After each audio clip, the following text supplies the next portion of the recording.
Hello, everyone! Today we're heading back to the 100-acre wood for a wonderful story. It's all about a very mysterious creature, a pretty grand adventure, and of course, a very, very cunning trap. Let's get into the tale of Winnie the Pooh and the Heffalumps. So picture this. Christopher Robin, Pooh, and Piglet are all just hanging out. And right after taking a big bite of something, Christopher Robin says, super casually, that he just saw a Heffalump.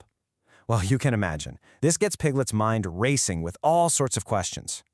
So, as Pooh and Piglet start walking home, you can just feel those questions hanging in the air. They're quiet at first, but you know that this idea, this mysterious Heffalump, is just rolling around in their heads.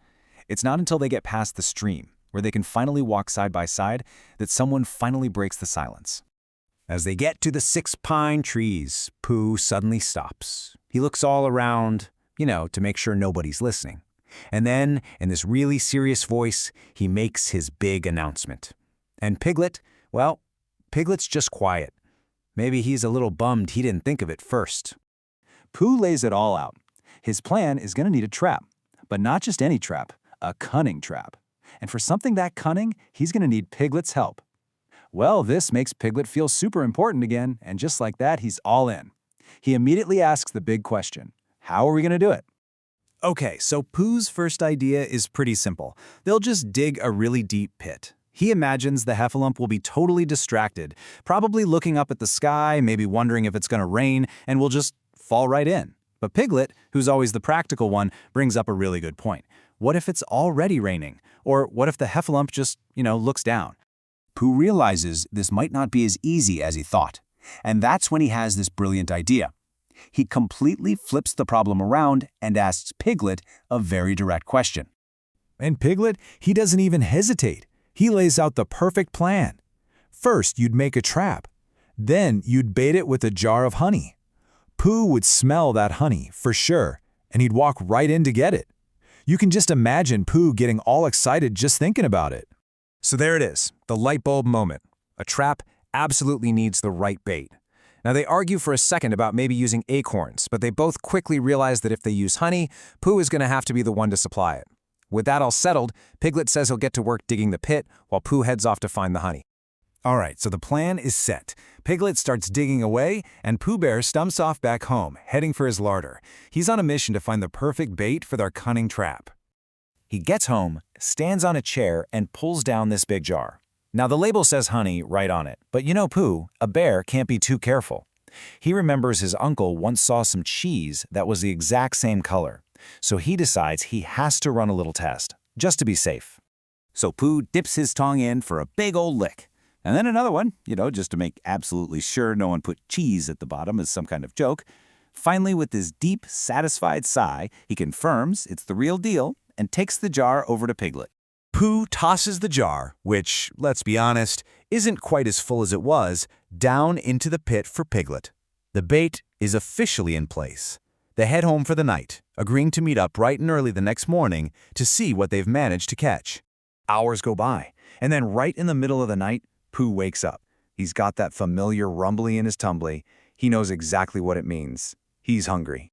He goes right to his larder, gets up on the chair, and reaches for that top shelf, but there's nothing there. He thinks this is very funny. He knows for a fact he had a full jar with honey written right on it, so he starts to wander around the house, just humming a little song to himself, trying to remember where on earth it could have gone. And then it hits him. He put it in the trap to catch the Heffalump. He gets back into bed, but now he just can't sleep. He tries counting sheep, but that's not working. So he tries counting Heffalumps, and that is a much, much worse idea. You see, every single Heffalump he imagines is marching straight for his pot of honey and gobbling it all up. He lies there just miserable. But when the 587th Heffalump starts licking its lips and saying how delicious the honey is, well, that's it. That's the last straw. Pooh can't take it anymore. He leaps out of bed and runs as fast as he can towards the 6 pine trees. So as Pooh is rushing towards the trees, the sun's just starting to come up, and so is Piglet. And the very second Piglet's eyes pop open, there's one word just bouncing around in his brain: Heffalump. His mind just starts racing with questions. What was a Heffalump even like? Was it fierce? Was it fond of pigs?